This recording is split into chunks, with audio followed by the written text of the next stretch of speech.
Hey guys, next one in the series will be Darkheart Thicket. I provided a map, I'll start it off with this, where I labeled a 1 and a 2. 1 is pretty much where you'll respawn until you kill the first boss, and then 2 is where you will respawn for the rest of the instance. Up until the first boss, I feel like you should always release, unless, like I mentioned in my last video, the mobs are close to dying and someone is available to resurrect you. Any point past the second boss, though, you really should try to avoid it if possible, just because the run back is so long.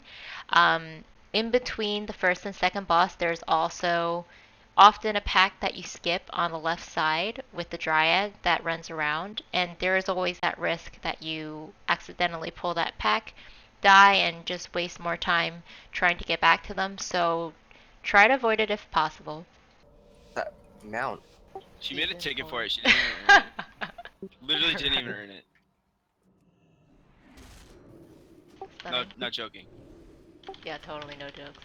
I'm just like to tell everyone you got it. So this first group consists of 2 cats and a humanoid that turns into a spider. The cats act very similar to the ones in Arcway, except instead of leaving a magic debuff, it's just a bleed on you. But it's a similar thing where they leap at you and do a small cleave in front of them. So you can use the same methods to disrupt that leap in terms of stuns or disorients or vortex. So definitely use those, and they should always be high priority in the packs they're in.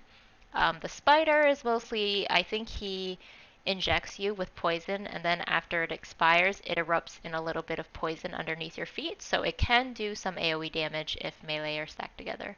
For this pack, the owls cast something called Unnerving Screech, which should ideally always be interrupted. It applies a magic debuff on you that disorients you for a couple seconds.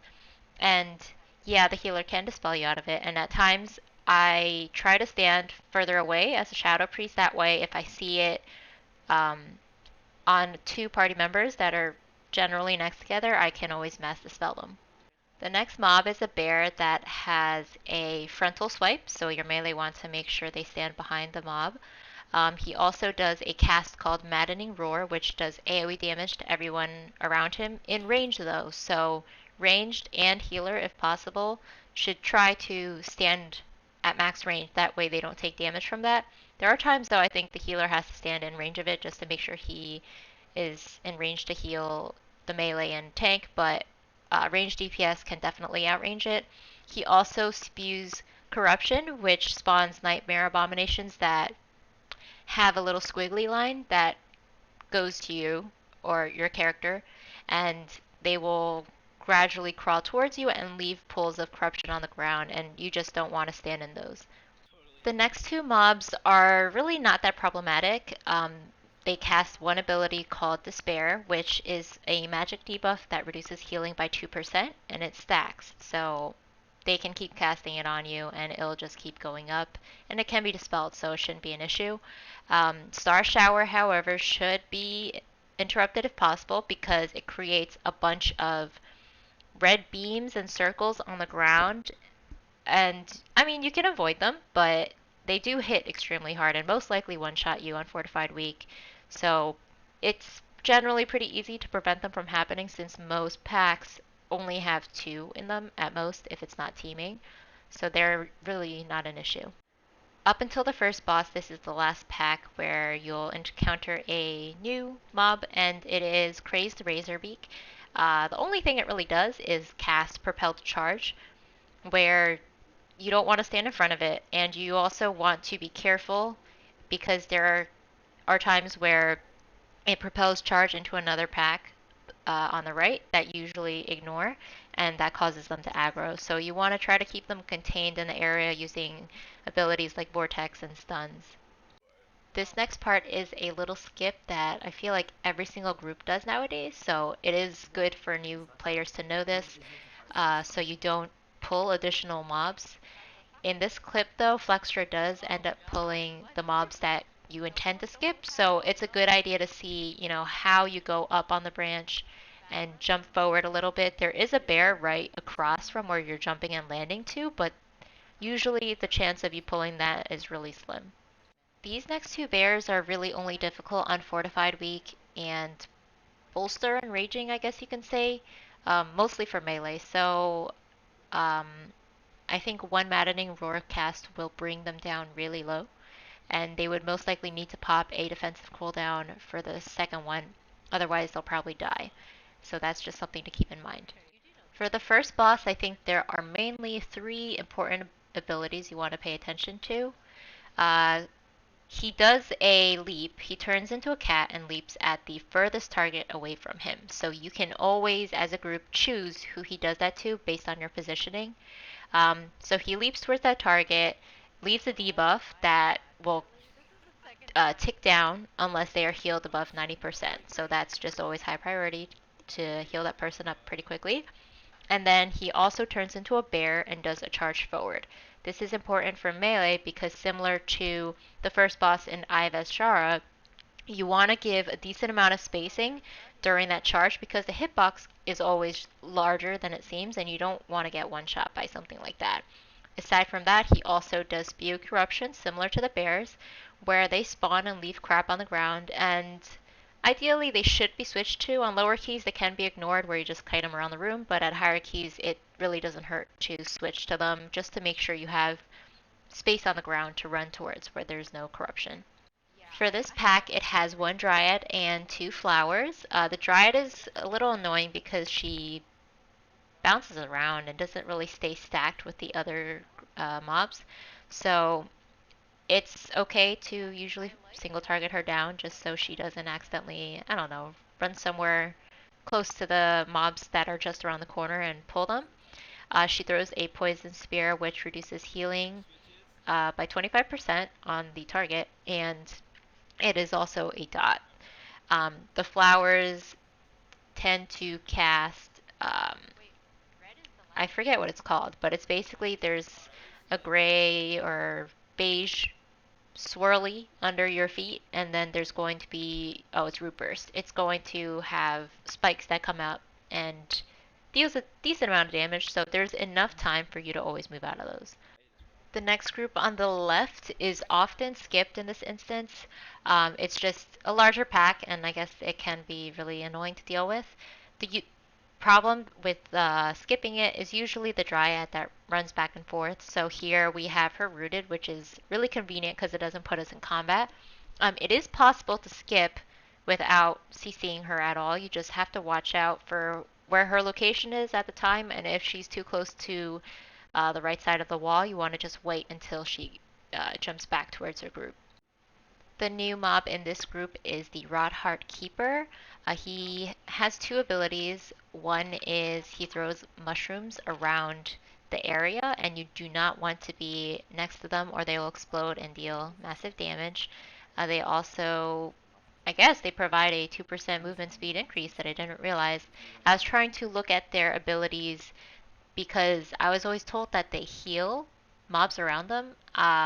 They don't have an ability like that, but I do think that they have a buff on them, so they are usually who you want to target first in this pack. And basically, you kite the mobs around this little circle just to make sure that the tank moves the mobs away from the mushrooms so the melee can continue doing DPS and avoid dying and not get trapped. For these mobs, there's usually five of them kind of wandering around that you don't always want to pull all together, depending on if it's fortified and if you guys have enough stuns and interrupts to prevent the fear from going off. But they basically channel something on people. I think it's Tormenting Eye. I can't remember the name right now, but they channel something on somebody. You interrupt them with stuns, knockbacks, interrupts, just anything. Otherwise, it'll fear the target who they were casting on. The channel also does a decent amount of damage itself, so you want to watch out for that when it's Fortified Week. The next boss, Oakheart, is generally pretty easy. He is only tough for the tank and the healer in terms of how much damage he can deal to him. Um, he does a Shattered Earth cast, which just knocks everyone back and does AoE damage. Then he also casts something root related where you see like little pebbles going towards your character, and then roots spawn under your feet, and you just want to move away from uh, those roots. They are targetable, but often not killed. Druids are great for these roots, resto druids, because they can step in them and shapeshift out and despawn them. Gnomes can also do it with escape artists, and I'm sure there are various other things you can use, like disengage for hunters, but usually it's a good idea to try to get rid of those roots. He will later cast an ability that spawns flowers or plants from those roots, which up until this point I haven't seen them be much of an issue. And then his last ability is Crushing Grip, where he grabs the tank and squeezes the life out of him, does a lot of damage, so that ability usually requires coordination of cooldowns. Like, you don't want to overlap cooldowns, because if he doesn't have one, usually could be pretty messy. And then at the end of that grip, he throws the tank onto somebody. The target of that cast, generally, you don't want to stand with or near other people, because when the tank lands, it deals a little bit of damage, and if you're standing amongst party members, they will also take that damage. And he does actually have one more ability where it's just a breath, so you don't want to stand in front of the boss.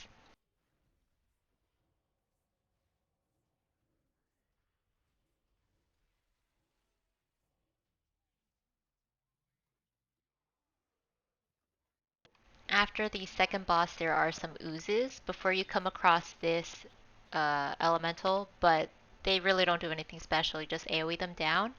This guy does a charge. It's called like Blood Assault or something. So you just want to get out of the way when he's casting that, and he'll dash forward.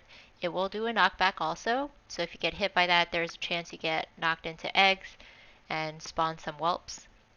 Those whelps do bolster, so that is another thing to keep in mind during that week. And then at the end of his life, he will spawn four tiny little water elementals that, if they stay alive for too long, they will go big again, and then you'll be stuck with bigger blood tainted furies that you really did not need to deal with. Um, Also, another thing, when you're in combat with him, there will be red orbs, I guess you can call them, that slowly drop from the sky, and once they land, they will knock you back, so avoid those if possible. Also, something that a few groups do, depending on whether they discuss it beforehand, is they pull the Blood Tainted Fury back closer towards the last boss, and then when his life or his health is getting low, you stun him and let, ranged or dots kill him, and melee move away. That way, when he spawns the four small elementals, you can just not engage them and skip those. Also, this last Blood Tainted Fury right before the third boss often pats back and forth, so it is usually a good idea to root him or wait until he pats towards the left side and run past while bringing the oozes into the room where the third boss is located. Okay, so for the third boss, I'll go over the abilities first, and then I'll explain maybe the best way to deal with it. He does a Dragon's Breath on the tank, which is easy to avoid because there's a cast, so all you have to do is sidestep it, and obviously you don't want ranged or melee to be in front of him when that happens.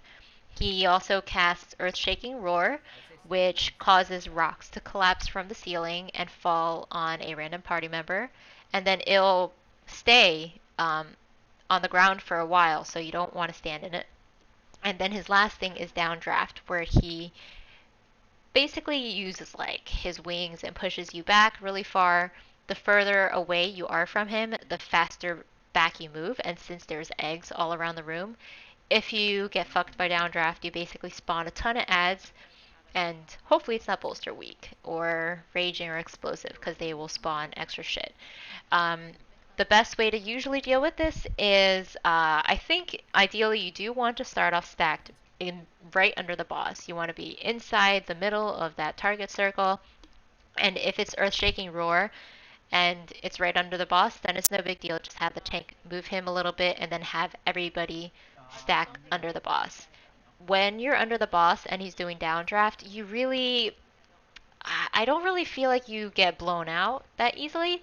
Um, I think if you don't have a movement speed debuff, it might still suck a little bit for you, but I think if you start directly under him in downdraft and run against it, even without a movement speed, you shouldn't run into eggs, hopefully. But for the most part, this boss is really back and forth where if he just used downdraft, then everybody wants to spread out. And then after the Earth-Shaking Roar goes out, everybody stacks back in underneath the boss. And you really just rinse and repeat that rotation until he dies.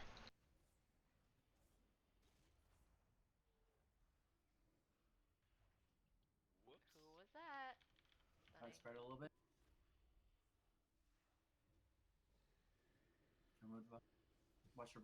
Oh fuck. Oh wow, that didn't hit me? What the hell? Yeah, I popped me to help with heals.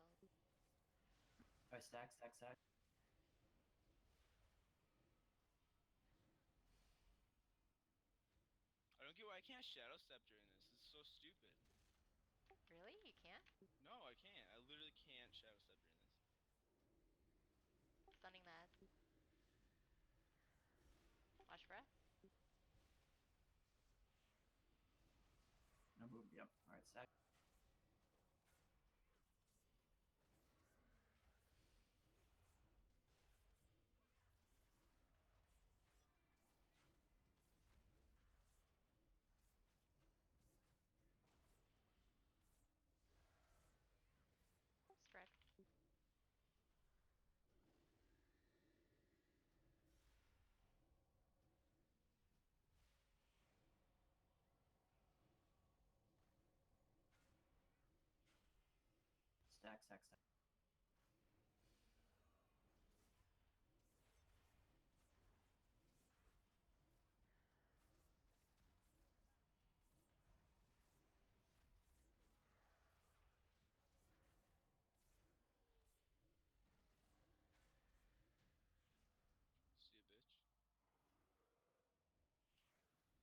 The next group features a caster and two imps next to him.